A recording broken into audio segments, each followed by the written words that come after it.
start the program with prayer song by Prabha Sundaram.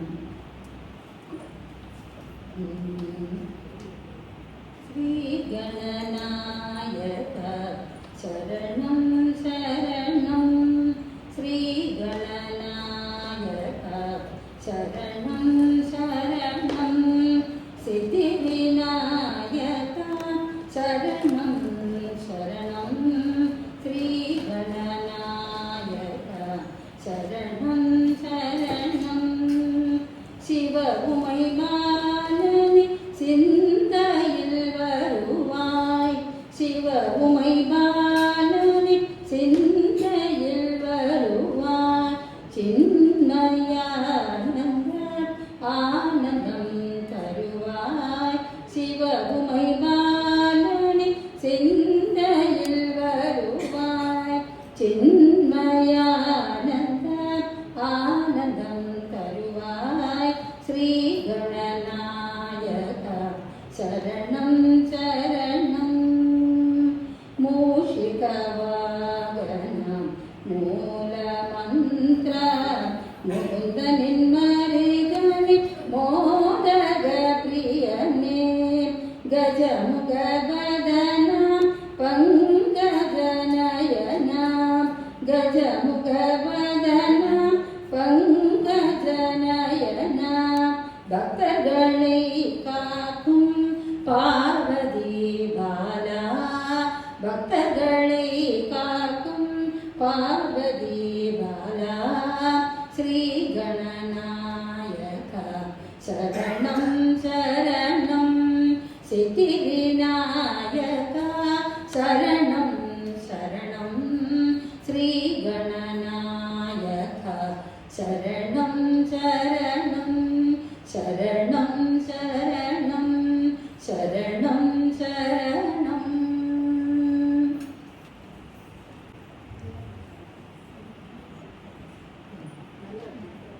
அனைவருக்கும் என்னுடைய பணிவான மாலை வணக்கங்கள். ஊனானாய் உயிரானாய் உயிரில் கூறும் உணர்வானாய் வானாதி ஐம்பூத வகையெல்லாம் நீயானாய் தேனாரும் மெழுற்கொன்றே சிவமென்னும் பொருளானாய் நானானாய் உயிர்க்கும் உயிரேன் ஞான பேரொளி உமையே. திருச்சிற்றம்பலம்.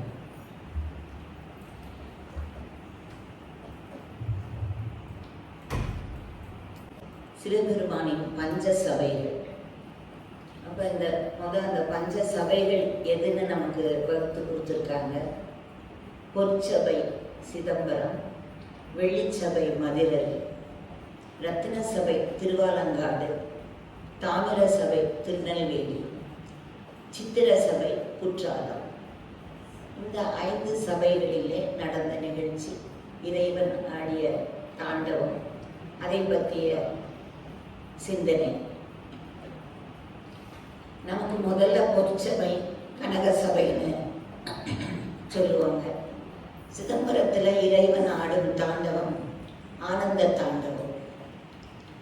சிதம்பரத்தில் நமக்கு ரொம்ப கோயிலுடைய சிறப்பு என்ன அப்படின்னா, நடராஜர், அது நமக்கு தெரியும். கோவிலில் நடந்த அந்த நிகழ்ச்சி தான் நம்ம அந்த ஒவ்வொரு சபையினுடைய சிறப்பை பற்றி நாம் சிந்திக்கிறோம். நடராஜர் கோவிலில் ஒவ்வொரு வருஷமும் எல்லாருக்கும் தெரிஞ்ச செய்திகள் தான், ஆனால் நம்ம அதை தான் சொல்கிறோம். நடராஜர் கோவிலில் ஒவ்வொரு சுதந்திர தினத்துக்கும், வேற எந்த கோயிலையும் இப்போ இருக்கா தெரியல, ஆனால் ஒவ்வொரு வருடமும் சுதந்திர தினத்தன்னைக்கு நம்மளுடைய தேசிய கொடியை ஒரு வெள்ளி தாம்பாளத்தில் வச்சு அதில் பூ இதெல்லாம் வச்சு சுவாமி முன்னால் கொண்டுட்டு போய் அர்ச்சனை பண்ணி மேளதாளத்தோட கோயிலில் எடுத்துட்டு வந்து நடராஜர் கோயிலில் கொடியேற்றுவாங்க. இது ஒரு தனிச்சிறப்பு. கோவிலில் இறைவனை பற்றி நாம் பேசும்போது அது நம்மளுடைய தேசிய இதோட எப்படி சேர்ந்து இருக்கு அப்படிங்கிறதுக்கு இந்த செய்தியை நான் முதல்ல சொன்னேன். அதே போல் நம்மளுடைய அந்த நடராஜர் கோயிலுடைய அதை நீங்கள் பார்த்தீங்கன்னா எல்லாருமே தெரியும்.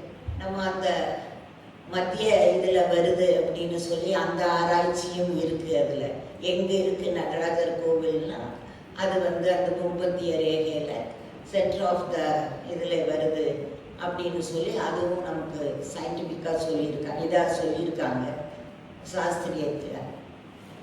இது போக நாம் இன்னைக்கு சிந்திக்க இருப்பது, கோவிலில் உள்ளே போகிறதுக்கு வந்து பஞ்சாட்சர படிகள் அப்படின்னு இருக்கான்.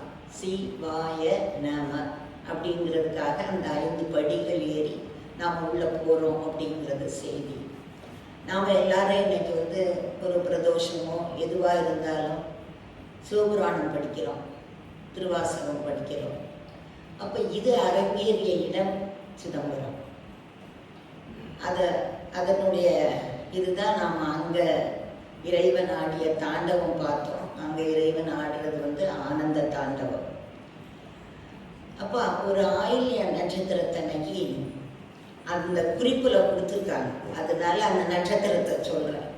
ஒரு ஆயில்ய நட்சத்திரத்தன்னைக்கு ஆணி மாதம் சிவபெருமான் வந்து ஒரு அந்தனர் வேடம் தாங்கி மாணிக்கவாசகர் தங்கி இருக்கிற மடத்துக்கு போகிறார்.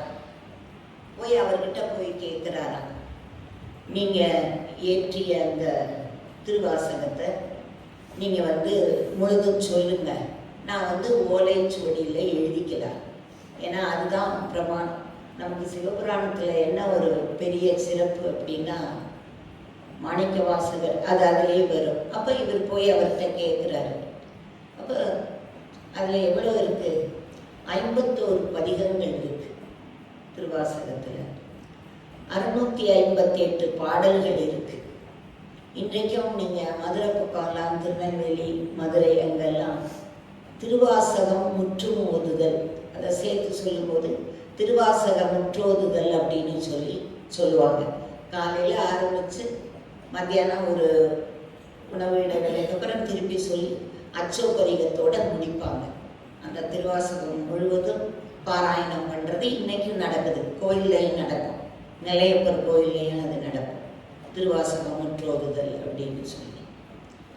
அப்போ இறைவன் போய் கேட்குறாரு, நீங்கள் எழுதின அந்த திருவாசகத்தை சொல்லுங்க, நான் எழுதி எடுத்துக்கிறேன் அப்படின்னு. அப்போது மாணிக்கவாசகர் சொல்கிறார். என்னைக்கு சொல்கிறாருன்னா அடுத்த நாள் அவர் மாணிக்கவாசகர் சொல்ல, அதை எப்படி சொல்கிறாங்கன்னா, மாணிக்கவாசகர் சொல்ல அழகிய திருச்சிற்றம்பலமுடையான் எழுதியது அப்படின்னு சொல்லி சிவபெருமான் அவர் சொல்ல நான் எழுதினதுன்னு சொல்லி அவரே கீழே வந்து திருச்சிற்றம்பலமுடையான் அப்படின்னு கையெழுத்து போட்டு அந்த ஓலைச்சுவடியை அந்த படிகளில் வச்சுட்டு மறைஞ்சிடுறாரு. அடுத்த நாள் காலையில் கோவிலில் வந்து பூஜை பண்ணுறதுக்கு திறந்து பார்க்கும்போது இது அந்த படிகளில் இருக்குது, எழுதின அந்த ஓலைச்சுவடி. அதை எடுத்து பார்த்தோன்னே எல்லாரும் கேட்குறாங்க, அதில் இருக்கேன் இந்த மாதிரி மாணிக்கவாசகர் சொல்ல அப்படின்னு இருக்கிறதுனால அவர்கிட்ட போய் கேட்குறாங்க, என்ன நீங்கள் வந்து இந்த மாதிரி நேற்று சொன்னீங்களா, யாராவது வந்து இப்படி எழுதுனாங்களான்னு. அப்போ இவர் ஆமாம் அப்படின்னு சொன்ன உடனே அதை காட்டுறாங்க அவர்கிட்ட. அப்போ தான் மாணிக்கவாசகருக்கு புரியுதான், வந்தது இறைவன், நாம் சொன்னதை கேட்டு எழுதினது அந்த சிவபெருமான் தான் அப்படின்னு சொல்லி அப்போ தான் அவருக்கு தெரியுது. அப்போ அவங்க எல்லாரும் கேட்குறாங்க, இவ்வளோ சொல்லியிருக்கீங்களே இதுக்கு என்ன அர்த்தம், திருவாசகம் சொல்லியிருக்கீங்க, இதனுடைய பொருள் என்ன அப்படின்னு கேட்குறாங்களாம். அப்போ உள்ள கோவிலில் இந்த சுவாமி இருக்கிற சன்னிதானத்தில் ஒரு ஜோதி தெரியுது. இறைவன் சொல்கிறாராம் இதுதான் பொருள் அப்படின்ட்டு அவர் உள்ள அப்படியே அந்த ஜோதியில் மாணிக்கவாசகர் ஒன்றை கலந்துடுறார் அப்படிங்கிறது அந்த கோயிலுடைய இது. இப்போ நான் பஞ்சபுராணம் அப்படின்னு எடுத்ததுனால அந்தந்த கோவிலில் இருக்கிற அந்த முக்கியமான நிகழ்ச்சியை மட்டும்தான் நம்மளுக்கு கொடுக்கப்பட்ட 1 மணி நேரம். நான் இப்போ ஆரம்பிக்கிறப்ப மணி என்னன்னு கேட்கல. இப்போ மணி என்ன கரெக்டாக 5:45. ஏன்னா நமக்கு கொடுக்கப்பட்ட நேரம் 5:30 6:30. அப்போ இந்த இன்னொன்று சொல்லுவாங்க சிதம்பர ரகசியம் அப்படின்னு சொல்லுவாங்க. அப்போ நம்ம எல்லாருக்கும் தோணும் அது என்ன சிதம்பர ரகசியம், சிதம்பரத்தில் என்ன ரகசியம் இருக்கு அப்படின்னு. இறைவன் அங்கே வந்து அரூபமாக இருக்கிறான் அந்த இதில். அப்போ நமக்கு என்ன காட்டுவாங்க அப்படின்னு சொன்னாங்க, அந்த திரையை விளக்கிட்டு ஒரு தீபாராதனை காட்டுவாங்க. அங்கே என்ன நம்ம பார்க்க முடியும்னா வேற எதுவும் இருக்காது. ஒரு வெள்ளியில் செய்த வில்வ மாலை அப்படி தொங்குமா. அதுக்கு அந்த பக்கம் இறைவன் வந்து உருவம் இல்லாமல் இருக்கான் அப்படிங்கிறது தான் ஐதீகம். அந்த மாதிரி உடைய இதுதான் அந்த 6 கால பூஜையும் அப்படிதான். அப்போ இதுதான் சிதம்பர ரகசியம் அப்படிங்கிறத நமக்கு சொல்றாங்க. அதாவது இறைவனை நாம் வந்து இந்த மாதிரி இப்போ நம்ம சொல்றோம் இல்லையா, தூணிலும் பிரகலாதனுக்கு சொன்னாங்களே தூணிலும் இருப்பான் துரும்பிலும் இருப்பான் அப்படிங்கிறது மாதிரி இறைவன் வந்து அங்கே ரூபமாக இருக்கிறான் அப்படின்றதுக்காக அந்த தீபாராதனை வந்து அந்த வில்வ மாலைக்கு அந்த பக்கம் இறைவன் விக்கிரகமாக இருக்காது. இதுதான் சிதம்பர ரகசியம் அப்படின்னு சொல்லி நமக்கு பெரியவங்க எழுதி இதில் இருந்து நமக்கு தெரியுது. இப்போ சிதம்பரம் முடிஞ்சு நாம் அடுத்தது வெள்ளி சபை. அது வந்து மதுரையில் வெள்ளி சபை. அங்கே இறைவன் ஆடுறது வந்து சந்தியா தாண்டவம். மதுரையில் இறைவன் ஆடுவது சந்தியா தாண்டவம். எல்லா அனைத்து நடராஜர் கோயிலையும் எல்லா சிவாலயங்களிலையும் இறைவன் வந்து இடது காலை தூக்கி வலது காலை ஊன்றி நடனமாடுவார் சிவபெருமான். ஆனால் மதுரையில் மட்டும் இடது காலை ஊன்றி வலது காலை வீசி நடனம் ஆடுகிறார். இது என்ன சிறப்பு அப்படிங்கிறது தான் நம்ம இந்த வெள்ளியம்பலத்திலிருந்து நாம் எடுத்துக்கக்கூடிய நமக்கு இருக்கிற செய்தி. அப்போ ராஜசேகர பாண்டியன் அந்த மன்னன் வந்து ஆயக்கலை 64ல் 63 கற்றுக்கிறான். ஆனால் நடனக்கலை மட்டும் அவன் கற்றுக்கலையான். ஏன் அப்படின்னு சொன்னாக்கா, அது இறைவன் ஆடுற அந்த நடனம், அதை நம்ம கற்றுக்கிட்டா எப்படி அப்படின்னு அவனுக்கா அந்த மாதிரி ஒரு எண்ணமா. அதனால் அவன் நடனக்கலையை மட்டும் கற்றுக்கல. மற்ற எல்லா கலைகளும் அவனுக்கு தெரியும். அப்போ இப்போ மற்ற பக்கத்தில் இருக்க ஊர்ல இருந்து இங்கேருந்து எல்லாரும் வருவாங்க இல்லையா, அது மாதிரி பக்கத்தில் இருக்க சோழ நாட்டில் இருந்த கரிகால சோழனுடைய அமைச்சரவையிலிருந்து ஒரு மந்திரி வராரு. வந்து இங்கே வந்து பார்க்கும்போது அவர் சொல்கிறாரா, என்னுடைய மன்னனுக்கு வந்து ஆயக்கலை 64 தெரியும், உங்களுக்கு வந்து 63 தானே தெரியுது, நடனக்கலை தெரியலையே அப்படின்னு நான் சொல்கிறானா. அப்போ ராஜா யோசிக்கிறாராம், சரி நாமும் வந்து இந்த நடனக்கலையை கற்றுக்குவோம், ஏன் அது ஒன்று மட்டும் கற்றுக்காம இருக்கிறது அப்படின்னு சொல்லிட்டு அந்த இறைவன்கிட்ட பிரார்த்தனை பண்ணிட்டு நடனக்கலையை கற்றுக்க ஆரம்பிக்கிறார். அப்போ எப்பவுமே நமக்கு ஏதாவது ஒன்று புதுசாக செய்ய ஆரம்பிக்கும் போது கொஞ்சம் அது சார்ந்ததா, இப்போ ஒரு திடீர்னு பழக்கமே இல்லாமல் யோகா பண்ணுறப்ப கூட கொஞ்சம் உடம்பு வலிக்கும், நடக்கிறப்ப திடீர்னு கால் வலிக்கும். அப்போ இவர் அந்த நடனம் கற்றுக்கிறப்போ இவருக்கு கால்கள்லாம் ரொம்ப வலிக்குது. அப்போ இவர் யோசிக்கிறாராம், நம்ம இப்படி ஒரு 2 நாள் பண்ணும்போதே நமக்கு கால் வலிக்குதே, இந்த இறைவன் வந்து இப்படி எப்பவுமே இப்படி காலை தூக்கி நடனம் ஆடிட்டு இருக்கானே, அவனுக்கு கால் வலிக்காதா அப்படின்னு நினைக்கிறாரா. எனக்கு தோணுனதே இல்லை அப்படி, அவருக்கு ராஜாவுக்கு தோணிச்சான். நமக்கு வந்து இப்படி கால் வலிக்குதே, அவருக்கு வலிக்காதா அப்படின்னு சொல்லிட்டு என்ன பண்ணுறாரா, அவர்கிட்ட போய் பிரார்த்தனை பண்ணுறாரா, எம்பெருமானே நீ இப்படி எங்களுக்காக, ஏன்னா இறைவன் ஆடுறதை நிறுத்தினா தெரியும் நாம் உலகம் ஸ்தம்பிச்சிடும் அப்படின்னு. அப்போ இறைவன்ட்டு போய் பிரார்த்தனை பண்ணுறாரா, இப்படி நீ ஒரே காலை தூக்கி இப்படி ஆடிட்டே எப்போதும் இப்படி நீ நடனம் ஆடிட்டே இருக்கே, உனக்கு கஷ்டமா இருக்காதா, கால் மாதிரி ஆட, ஒரு தடவையாவது உனக்கு கால் மாதிரி ஆடு, எனக்காகவாவது பிரார்த்தனை போய் பிரார்த்தனை பண்ணுறாரு சிவபெருமான் கிட்ட. அப்போ மன்னன் பிரார்த்தனை பண்ணி கண்களை திறந்து பக்தனுக்காக மனம் இறங்கி கால் மாறி ஆடுகிறான் அந்த இடத்துல.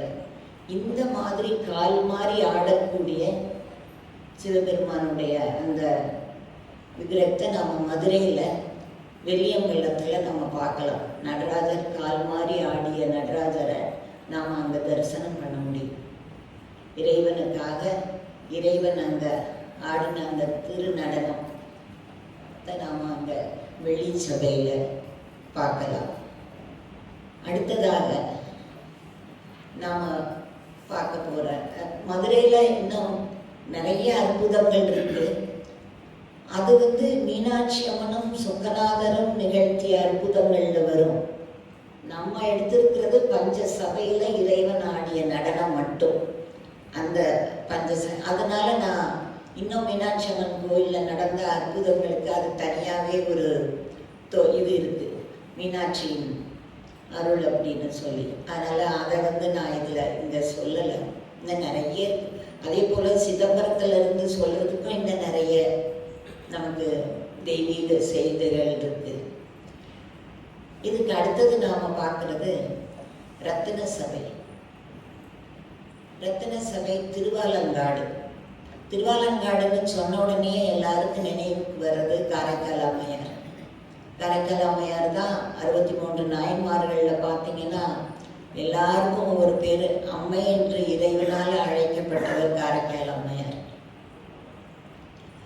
அப்போது திருவாலங்காட்டில் அம்பாளுடைய பெயர் வண்டார் குழலியம்மன், சுவாமி பெயர் வடாரணேஸ்வரர். நாங்கள் அங்கே இருக்கிற தலைவிருட்சம் ஆலமரம்.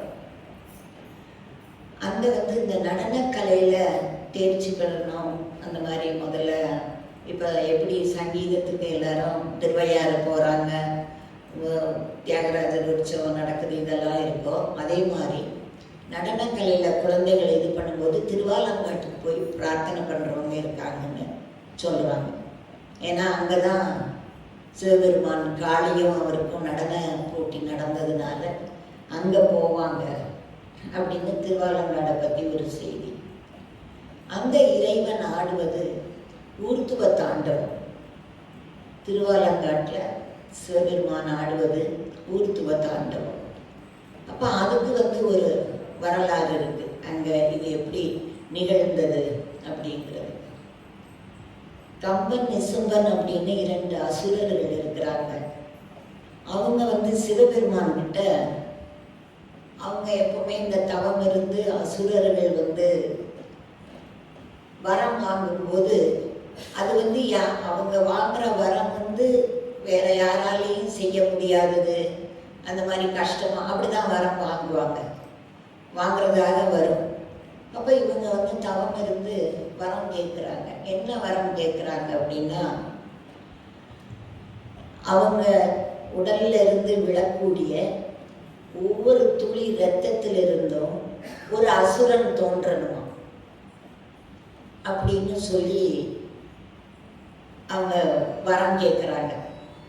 சம்பந்தமே இல்லாமல் இதை படிக்கிறப்ப எனக்கு தோணுச்சு, பிளட் சுகர் பார்க்க ஒவ்வொரு தடவையும் நம்ம எடுக்கும்போது ஒரு அசுரன் இருந்தால் எப்படி இருக்கும் அப்படின்னு ஒரு பிரார்த்தனை பண்ணுறாங்களாம். ஒரு துளி ரத்தம் சிந்தினாலும் அதில் இருந்து ஒரு அசுரன் வரணும் அப்படின்னு. இந்த மாதிரி ஒரு வரம் வாங்கின பிறகு எல்லாருக்கையும் அவர்கள் அசுரர்கள் என்ன பண்ணுவாங்க, தேவர்களுக்கும் மக்களுக்கும் எல்லாருக்கும் துன்பம் கொடுக்குறாங்க. இவங்களுக்கு இதை என்ன பண்ணுறதுன்னு தெரியல. அப்போ எல்லாருமே போய் சிவபெருமான்கிட்ட பிரார்த்தனை பண்ணுறாங்க. இந்த மாதிரி நீங்கள் இதை எப்படி நீங்கள் இதை இவனுடைய இந்த இதை நீங்கள் உங்களால் தான் முடியும் அப்படின்னு பிரார்த்தனை பண்ணுறாங்க. சிவபெருமான் தேவியை பார்க்குறாராம். அப்போ பார்வதி தேவி என்ன பண்ணுறாளாம், காளியா உருவம் எடுத்து வர்றா. 8 கரங்கள் கூடிய காளியா அவதாரம் எடுத்து காளி வர்றான்.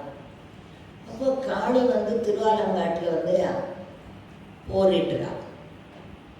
போரிடும்போது அந்த அசுரர்களுடைய ரத்தம் எல்லாம் கீழே சிந்தாம கீழே விழாம அவ பிடிச்சிடுறா அப்படிங்கிறது நமக்கு செய்தி. அப்போ காளி அப்படின்னு நாம நினைக்கிறப்ப என்ன பண்ணுவோம், காளி வந்து நாம இன்னைக்கு நிறைய இடங்கள்ல நாம நினைக்கிறது காளி எப்பவுமே பத்திரகாளியா ஒரு ஆக்ரோஷமா இருக்கணும். அது அப்படி இல்லை. இவ முதல்ல நல்லதுக்கு வந்தவ இந்த அசுரர்களுடைய ரத்தத்தை குடிச்சதுனால பண்ணதுனால காளிக்கு அசுர குணம் வந்து அதுக்கப்புறம் தான் அவ அந்த காளி தாண்டவம் ஆடுறாள். அதை வந்து நிறுத்த முடியல. அப்போ திருப்பி போய் எல்லாரும் சிவபெருமான்கிட்ட சொல்றாங்க, அவங்க பண்ண துன்பத்தை விட இது இன்னும் ரொம்பவே எங்களுக்கு கஷ்டமா இருக்கு, இதுக்கு நீங்க தான் வரணும் அப்படின்னு சொல்றாங்க. அப்ப சிவபெருமான் வராரு. கார்கோட முனிவர் இவங்களுக்கெல்லாம் வச்சு இவங்க 2 பேருக்கும், ஏன்னா இவளை சாந்தப்படுத்தணும். சாந்தப்படுத்துறப்ப எங்க நடன கலைஞர்கள் இருப்பாங்க, விஷயம் தெரிஞ்சவங்க இருப்பாங்க. எப்பவுமே ஒரு நடனம் ஆடி அப்படியே மெதுவாக ஆடுவாங்க, அப்புறம் கொஞ்சம் வரும், அப்புறம் நல்ல வேகமாக சுழன்று ஆடுவாங்க. அது பண்ணி அப்புறமா அவங்க அதை அப்படியே குறைச்சி வருவாங்க. அந்த மாதிரி வரப்ப இவ ஆடுறத இது பண்ண முடியல. சிவபெருமான் வர்றாரு, 2 பேருக்கும் போட்டி நடக்குது. அப்போ 17 வகையான நாட்டியங்களை ஆடுறாராம் சிவபெருமான். அவர் ஆட காளியாட 2 பேருக்கும் போட்டி ரொம்ப கடுமையா நடக்குது. ஒரு இடத்துல நிறுத்தணுமே, யாராவது ஒருத்தர் பண்ணணும், காளியை சாந்தப்படுத்துறதுக்காக தானே வராங்க. அப்போ இவர் என்ன பண்றாரா, அந்த நாட்டியத்துக்கு இடையில அவருடைய வலது காதுல இருந்து அவருடைய அந்த குண்டலத்தை கீழே விழுதான். அவர் அந்த வலது காலில் அதில் அதான் போட்டிருக்கு, வலது காதில் இருந்து குண்டலம் கீழே விழுது. அது தவற விட்ட உடனே என்ன பண்ணுறாரா, இந்த இடது பாதத்தை ஊன்றி வலது பாதத்தால் அதை எடுத்து திருப்பி காதில் மாட்டிக்கிறார் சிவபெருமான். இந்த மாதிரி இருக்கக்கூடிய அந்த ஊர்துவ தாண்டவ இதை வந்து மதுரை மீனாட்சி அம்மன் கோவிலில் நாம் பார்க்கலாம். மதுரை மீனாட்சி அம்மன் கோவிலில் அந்த வெளிப்பிரகாரத்தில் இருக்கும். இவர் எடுத்து காதில் போட்டுக்கிறார். அப்போ காளியால் அந்த மாதிரி பண்ண முடியாதுன்னு வந்து வணங்கிடுறாளாம், சாந்தமாயிடுறாள். இதுதான் இறைவன் ஆடிய ஊர்துவ தாண்டவம்.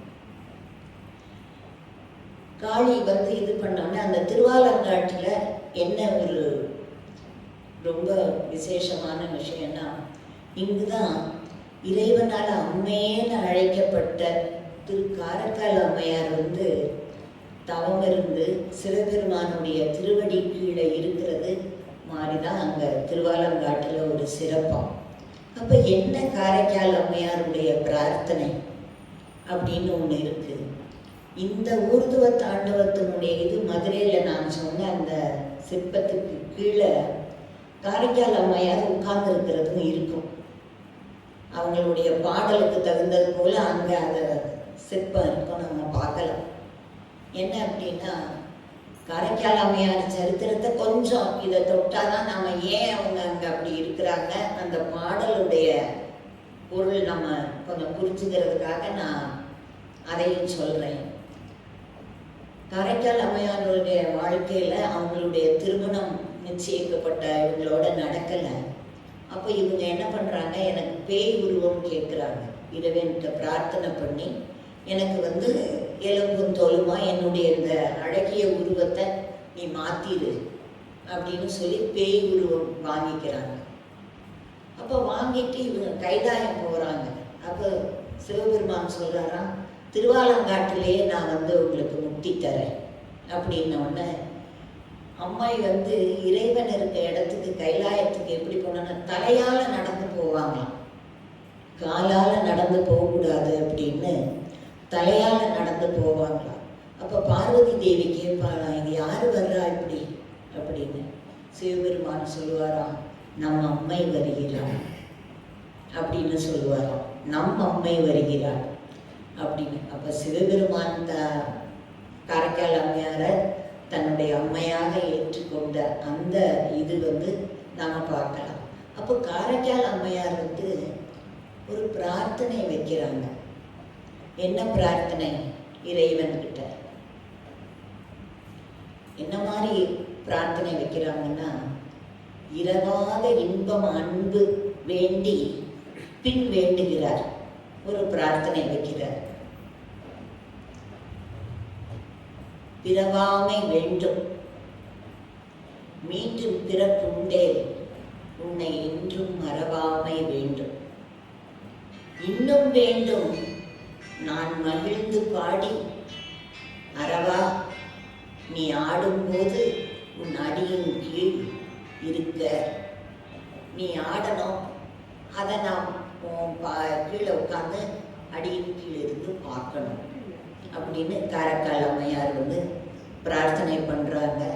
அதே போல் அந்த சிற்பத்தை எப்போவாது மதுரை போனீங்கன்னா கண்டிப்பாக அந்த ஊர்துவ தாண்டவம் ஆடுற சிவபெருமானுக்கு கீழே ஒரு சின்னதாக எள்ளும் தோலுமா ஒரு பேய் உருவில் காரைக்கால் அம்மையாரை நம்ம தரிசனம் பண்ணலாம். இதுதான் இறைவனுடைய அந்த ஊர்துவ தாண்டவத்தினுடைய விளக்கம். ஏன்னா அந்தந்த கோவிலில் நிறைய சிறப்புகள் இருக்கு. நாம் எடுத்துக்கிட்ட அந்த தலைப்பை ஒட்டி நாம் சொல்லிட்டு இருக்கிறதுனால இதை சொல்கிறோம். அடுத்ததாக நாம் பார்க்குறது வந்து தாமிர சபை. தாமிர சபை வந்து திருநெல்வேலியில், திருநெல்வேலிக்காரவங்களுக்கு தெரியும், அங்கு 2 சபை இருக்கு. தாமிர சபை வந்து நாம் சொல்றது வந்து நெல்லையப்பர் கோயில். அவருக்கு அங்கே சுவாமி பேர் வந்து மூலவர் நெல்லையப்பர் வேணுவனநாதர். தாயார் வந்து காந்திமதி அம்மை, வடிவுடைய அம்மை. அந்த பேரெல்லாம் அங்கே ரொம்ப வைப்பாங்க. பெண் குழந்தைகளுக்கெல்லாம் வந்து காந்திமதின்னு வைக்கிறது ரொம்ப விசேஷமாக சொல்லுவாங்க. அங்கே வந்து அந்த நான் அந்த முதல் இதில் நாம் திருவாலங்காட்டில் சொல்லும்போது அந்த அசுரர்கள் பண்ணது ஆலமரம் இருக்கிற காடா, அதனால தான் அது திருவாலங்காடு அப்படின்னு ஒரு குறிப்பு சொல்லுவாங்க. இதை இப்போ இங்கே தரம் இதை பார்த்தோன்னே எனக்கு அந்த நினைவு வந்தது. ஆமாம், ஒரு ஆலமரமே பெருசு, ஆலமர காடு இருந்தால் அது எப்படி இருக்கும் நம்ம கற்பனை பண்ணி பார்க்கணும். அதே போல் இந்த திருநெல்வேலியில் வந்து அவர் ஆடுற தாண்டவம் முனி தாண்டவம். அந்த மரங்கள் நிறைஞ்சது வந்து மூங்கில் வனம். அதனால அவருக்கு பேரே மூங்கில் வனநாதர் அப்படிங்கிற ஒரு பேர் இருக்கு, வேணுவனநாதர் அப்படின்னு. சுவாமி வந்து லிங்க வடிவத்தில் இருக்காரு. பதஞ்சலி முனிவர் வந்து மிருதங்கம் வாசிக்க சிவபெருமான் ஆடியதுதான் முனி தாண்டவம். அந்த முனி தாண்டவத்தினுடைய விளக்கத்தை நாம் பார்க்கலாம். அதுக்கு முன்னால் அந்த திருநெல்வேலி அப்படின்னு சொல்கிறதுக்கு ஒரு சின்ன நமக்கு அதுக்கு ஒரு காரண பெயர் அப்படின்னு சொல்லுவாங்க. அந்த நெல்லையப்பருக்கு வந்து தினமும் பிரசாதம் உணவு சமைக்கிறதுக்கு வந்து வேதப்பட்டர் என்ன பண்ணுவாராம், தினமும் ஒவ்வொரு வீட்டிலையா போய் நெல் யாசகம் பண்ணி அந்த நெல்லை காய வச்சு அதை குத்தி அரிசியாக்கி அதில் பிரசாதம் பண்ணி நைவேத்தியம் பண்ணுவார். அப்படி ஒரு நாள் அவர் போய் நெல்லை காய வச்சுட்டு அவர் கோயிலுக்கு போயிருக்காரு. பார்த்தா மழை. அப்போ அவர் பதறி போய் ஓடி வராராம். ஐயோ, நெல்லெல்லாம் நனைஞ்சு போயிருக்குமே, எப்படி நம்ம பண்ணுறது அப்படின்னு ஓடி வந்து பார்த்தா மழை தண்ணி போகுதான். அந்த நெல் நனையாமல் அதை சுற்றி போகுதான் தண்ணி. அந்த நெல் இருக்க இடம் மட்டும் நனையலையாம், அதை சுற்றி தண்ணி போகுது. அதனால நெல்வேலிநாதர்னு அவருக்கு ஒரு பேரம் சுவாமிக்கு. அந்த நெல்லை வேலி போட்டு அவர் காத்து அதை நனையாமல் பார்த்துக்கிட்டதுனால அவருக்கு நெல்வேலிநாதர்னு ஒரு பேர் இருக்கு. அதுக்கு முன்னால் அதை வந்து வேணுவனம் அப்படின்னு தான் கூப்பிடுவாங்களாம். அப்போ இந்த தாமிர சபை அமைகிறதுக்கு என்ன காரணம்? ஏன்னா நம்ம திருநெல்வேலி வந்து தாமிர சபைன்னு சொல்கிறோம். சிங்கவர்மன் அப்படிங்கிற மன்னனுக்கு வந்து சிதம்பரத்தில் அந்த ஸ்தாபிதம் செய்ய ஒரு நடராஜர் விக்கிரகம் வேணும்னு அவர் ஆசைப்பட்டு சிற்பியை கூப்பிட்டு ஐம்பொன் சிலை ஒன்று வடிக்க சொல்லி செய்ய சொல்லி சொல்கிறார். அப்போ அவர் சிற்பி அதை பண்ணிட்டு அதெல்லாம் தயாரானவுடனே ராஜாவை கூப்பிடுறாரு பார்க்குறதுக்கு. இதை பாருங்க, நடராஜர் விக்கிரகம் செய்தாச்சு அப்படின்னு. ராஜா ரொம்ப சந்தோஷமா போய் பார்க்குறாரு. பார்த்தாக்கா ராஜாவுக்கு முகத்துல ஒரு சந்தோஷமே வரலையா. பார்த்த உடனே நல்லா இருக்கு அப்படின்னு அவருக்கு முகத்துல தெரியல. அப்ப இவருக்கு சிற்பிக்கு அதை பார்த்த உடனே தெரியுது. அப்போ அவர் கேட்குறாரா, ஏன் உங்களுக்கு சிற்பத்தை பார்த்துட்டு உங்களுக்கு சந்தோஷமா இல்லையா, ஏன் இப்படி இருக்கீங்க அப்படின்னு கேட்கும்போது அவர் சொல்றாராம், நீ பண்ணியிருக்கேன் ஐம்பொன் சிலை தான், அதில் எல்லாம் கலந்துருக்கு. ஆனால் நான் நிறைய தங்கம் கொடுத்து பண்ணப்போ ஜொலிக்கணும்ல, தங்கம் தூக்கி தெரியணுமே, தங்கமாக மின்னலை. சாமி இது என்ன செப்பு சிலை மாதிரி இருக்கு அப்படின்னு சொல்லி ராஜாவுக்கு அதில் திருப்தி இல்லை. அப்போ இவர் சொல்கிறாரா, அது ஐம்பொன்னில் பண்ணதுனால செப்பு அப்படி தெரியுது, இல்லை நீ இன்னொரு சிலை பண்ணிட்டு வா அப்படின்னு சொல்லி நிறைய தங்கம் கொடுத்து இன்னும் கொஞ்சம் நிறைய தங்கம் போட்டு இது பண்ணிட்டு வா அப்படிங்கிறார். அப்போ திருப்பி போய் சிற்பி இன்னொன்று பண்ணுறார், இன்னொரு சிற்பம் பண்ணுறார். பண்ணி கொண்டுட்டு காமிச்சா அதுவும் செப்பாக தான் தெரியுது. அப்போ இன்றைக்கும் திருநெல்வேலியில் பார்த்தீங்கன்னா நெல்லையப்பர் கோயிலும் செப்பரர் கோயில்னு ஒன்று இருக்குது. அங்கேயும் இருக்கார் ஒரு சிவபெருமான். திருப்பி அதை பார்த்தோன்னே இவருக்கு ரொம்ப கோபம் வருது. சிற்பியை சிறையில் போட சொல்லிடுறாரு ராஜா. அதனால இவருக்கு சிற்பி எவ்வளவோ சொல்கிறாரு, நான் நீங்கள் கொடுத்த அத்தனை பொண்ணையும் போட்டு நான் சிற்பம் பண்ணினேன், அது என்ன பண்ணினாலும் வெளியில் வரும்போது சுவாமி செப்பா தெரிகிறாரு, செம்புதான் ஜாஸ்தி தெரியுது, தங்கம் தெரியல. அப்போ இறைவன் கனவுல வரானா, சொல்றானா, உன்னுடைய கண்ணுக்கு நான் தங்கமா தெரிவேன், ஆனா மற்றவங்க கண்ணுக்கெல்லாம் நான் செப்பு தான், செப்பர கோயில் தான் செம்பு, இதுதான் தாமிரம் தானா அப்படின்னு இறைவன் சொல்றாரு. அப்படி இருக்கத்தான் எமக்கு விருப்பம் அப்படின்னு சிவபெருமான் சொல்றாராம். அதுக்கப்புறம் ராஜா உணர்ந்து அப்புறம் அவரை கூப்பிட்டு சொல்றாரு, அதை ஏற்றுக்கிறார். அந்த சிற்பத்தை அதை வச்சு நம்ம இன்னைக்கு நெல்லையப்பர் கோயிலில் பார்க்குறோம். இந்த செய்தது இருக்கேன் அதை கொடுத்துடுறாரு ராஜா. இது வேண்டான்னு வேற ஒரு சிற்பிகிட்ட கொடுத்து அவர் கொண்டு போறார். போகும்போது அப்போ அங்கே ராஜவல்லிபுரம் தாமிரபரணிக்கு அந்த பக்கம் ஊர் இருக்கு. அங்கே இருக்கிற ராமபாண்டியன் அப்படிங்கிற மன்னன் என்ன பண்ணுவான்னா, தினமும் காலையில் நெல்லையப்பர் கோவிலுக்கு போய் சுவாமியை தரிசனம் பண்ணிட்டு தான் அவர் உணவு எடுத்துக்குவார். தினமும் அந்த மாதிரி அவங்க பண்ணும்போது அதை அவருடைய இறைவனை தரிசனம் பண்ணினதுக்கு அப்புறம் தான் இவர் சாப்பிடுவார் அப்படிங்கிறது அவருடைய இது. அப்போ ஒரு நாள் இது தெரியணுமே, இந்த இதுக்கு இன்னொரு இடம் வேணும்ல, அதனால இறைவனுடைய நிலையிலே அன்னைக்கு பார்த்தா தாமிரபரணி ஆற்றுல வெள்ளம் கரை புரண்டு ஓடுது. இவரால் அந்த பக்கம் போக முடியல. அப்போ இவர் எப்படி பண்றது, இவருக்கு இந்த சுவாமியை தரிசனம் பண்ணாம இவருக்கு சாப்பிட முடியல. அப்போ இவர் பிரார்த்தனை பண்றாரு, இது இன்னைக்கு உன்னுடைய சோதனை, நான் என்ன பண்றது அப்படின்னு சொல்லி. அப்போ ஆற்றை கடக்க முடியல அப்படின்னு சொன்ன உடனே நெல்லையப்பர் அவருடைய கனவுல தோன்றி சொல்றாராம், உன்னுடைய மாளிகைக்கு பக்கத்திலேயே நீ எனக்கு ஒரு கோவில் அமைச்சுக்கோ, அதில் இந்த மாதிரி ஒரு சிற்பி ஒரு சிலையை எடுத்துட்டு வருவான், அதை நீ அங்கே வச்சு, ஏன்னா அதுவும் முதவே அந்த செம்பா இருக்குன்னு சொல்லி வேண்டான்னு சொன்னது, அந்த நடராஜர் வராரு, நீ அவரை உன்னுடைய மாளிகைக்கு பக்கத்திலேயே ஒரு கோவில் கட்டி நீ வந்து அங்கே என்னை வச்சு வழிபாடு பண்ணு அப்படின்னு இறைவன் சொல்கிறார்.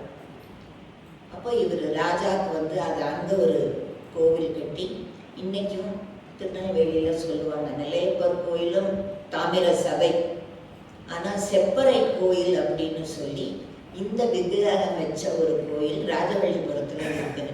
ஏன்னா இப்போ அங்கே ஃபேஸ் 4ல் நான் இருக்க இடத்துல ஒரு ரெசிடெண்ட் வந்து திருநெல்வேலிக்காரவங்க.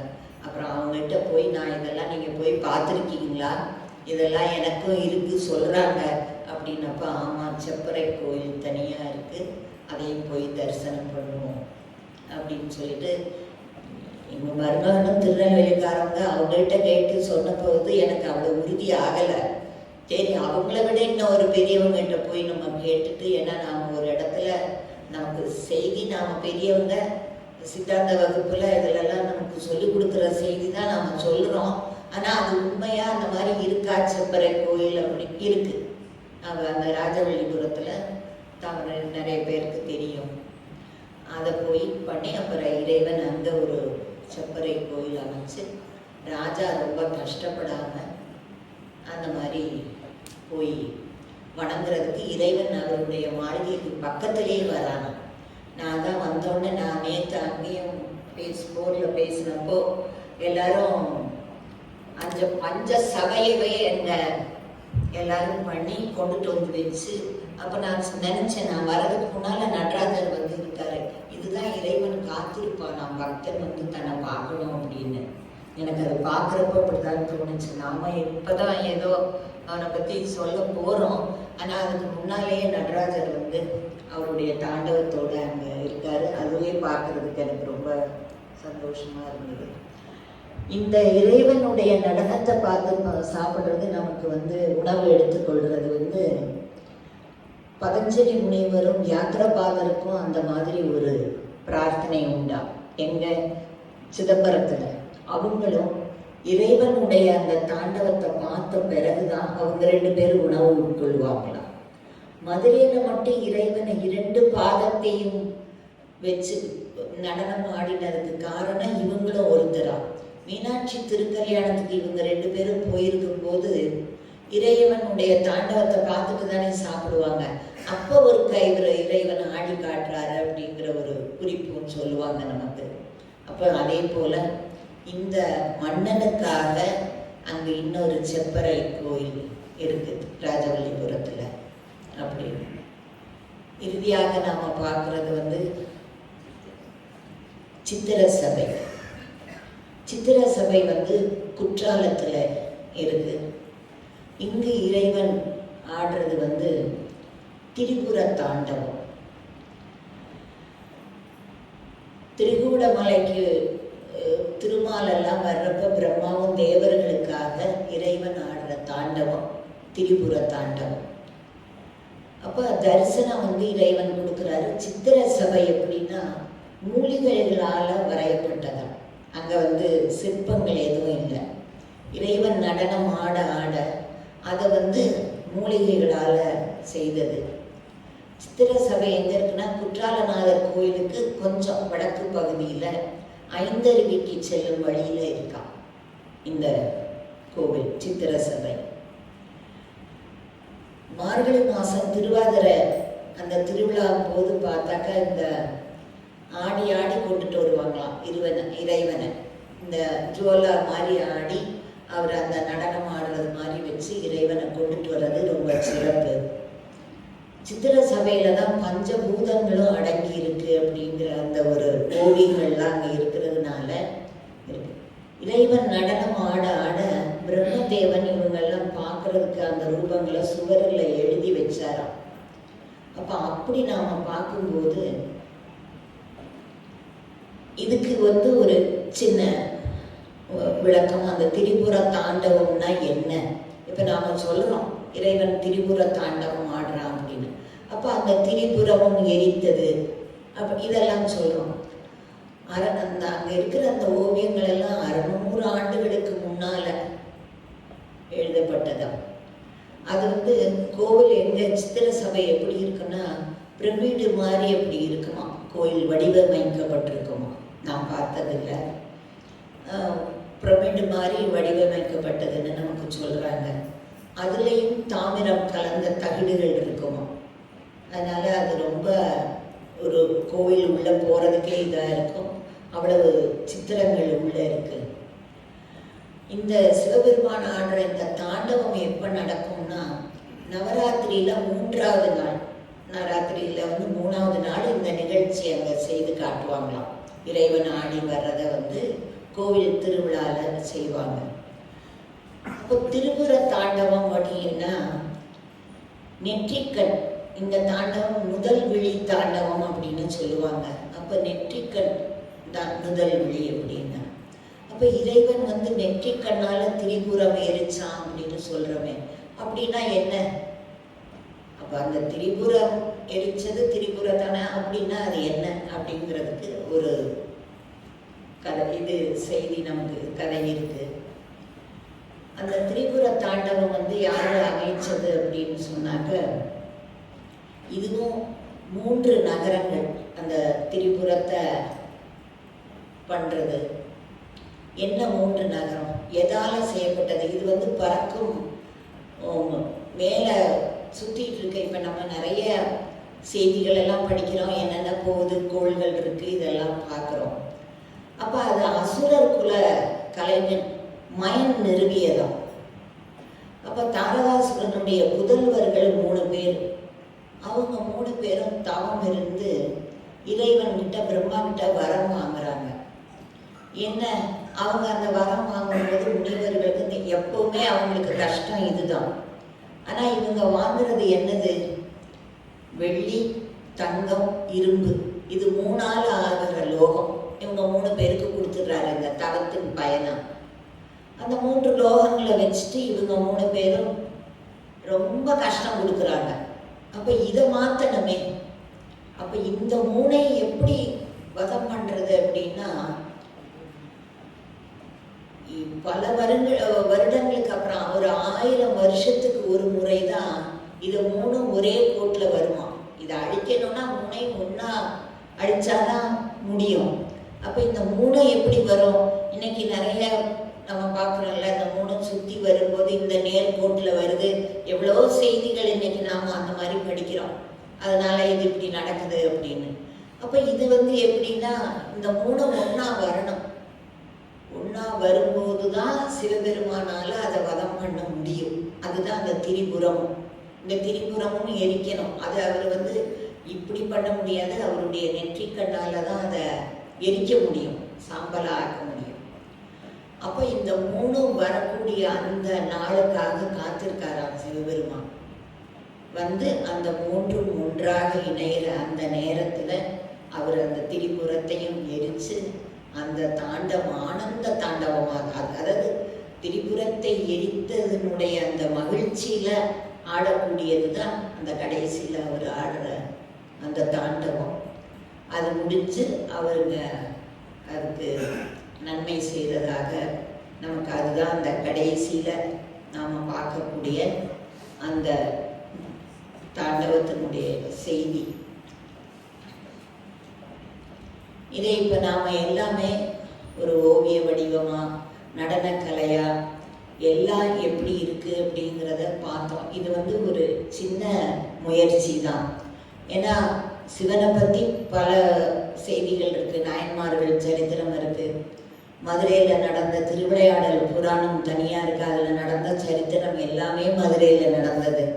மீனாட்சி திருக்கல்யாணம் தனியாக இருக்குது.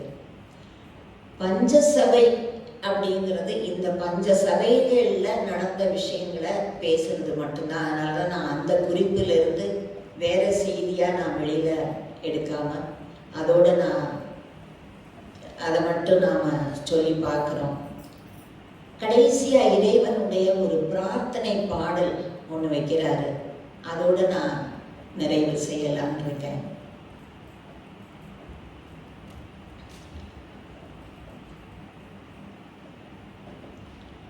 கோவில் திருப்பதிகம், திருவாசகத்தில் 22வது பதிகம். இது 10 பாடல்கள் இருக்கு. அதில் 10வது பாடல்ல மாணிக்கவாசகர் சொல்றாரு, தந்தது உந்தன்னை கொண்டது எந்தன்னை.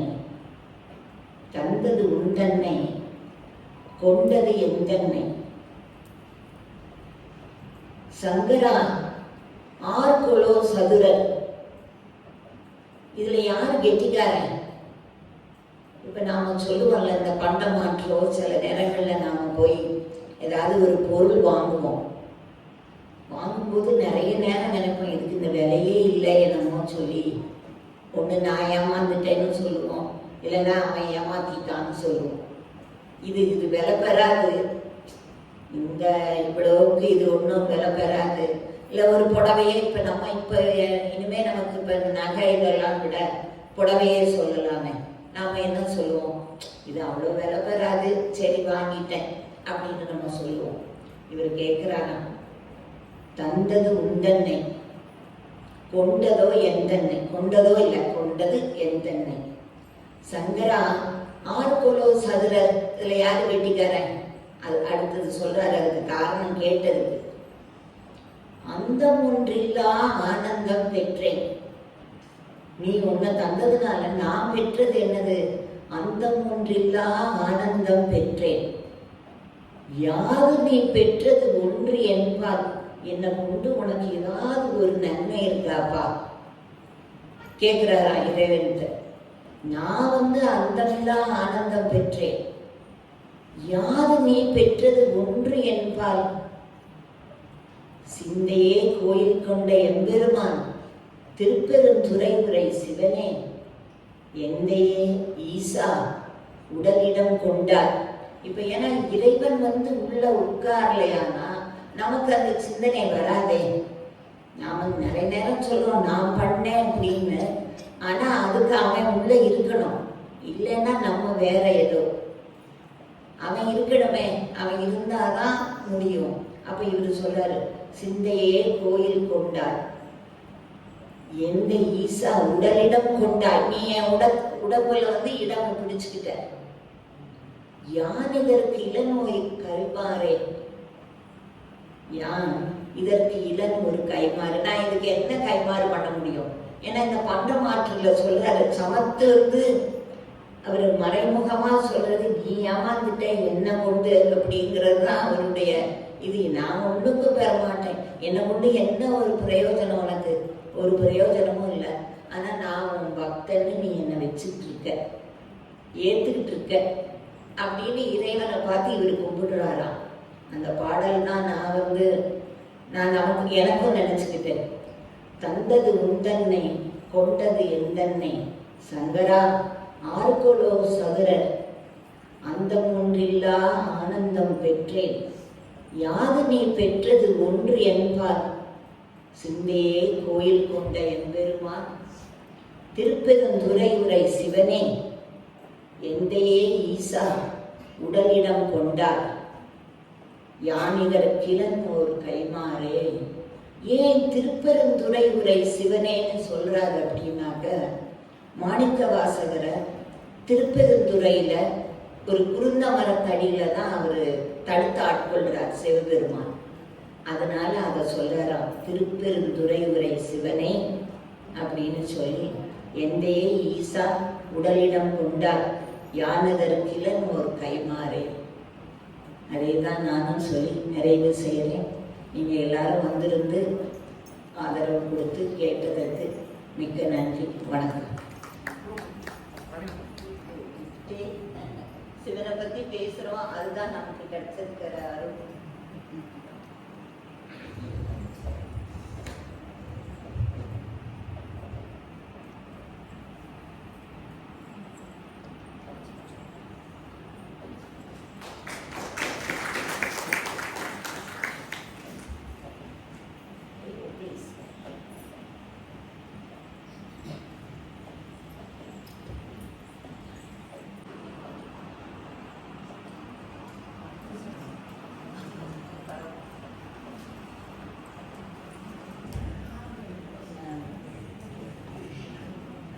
மல்லிகா மேடத்துக்கு ரொம்ப ரொம்ப தேங்க்ஸ். அவன் இந்த பஞ்சசபையை பற்றியும் அவ்வளோ அழகாக சொன்னான். பட் அதுதான் அப்படி இப்படி அந்த கோவிலில் போய் நேர பகவானை தரிசனம் பண்ணுற மாதிரி எனக்கு ஒரு ஃபீல் ஆச்சு. எல்லாருக்குமே அப்படி தான் இருந்திருக்கும்னு நான் நினைக்கிறேன். ரொம்ப ரொம்ப தேங்க்ஸ் மேடம். நீங்கள் எல்லாரும் இருந்து இதெல்லாம் ரசித்து கேட்டு இவ்வளோ நேரம் உட்காந்துருந்ததுக்கு உங்கள் எல்லாருக்கும் thank you for every one. Thanks.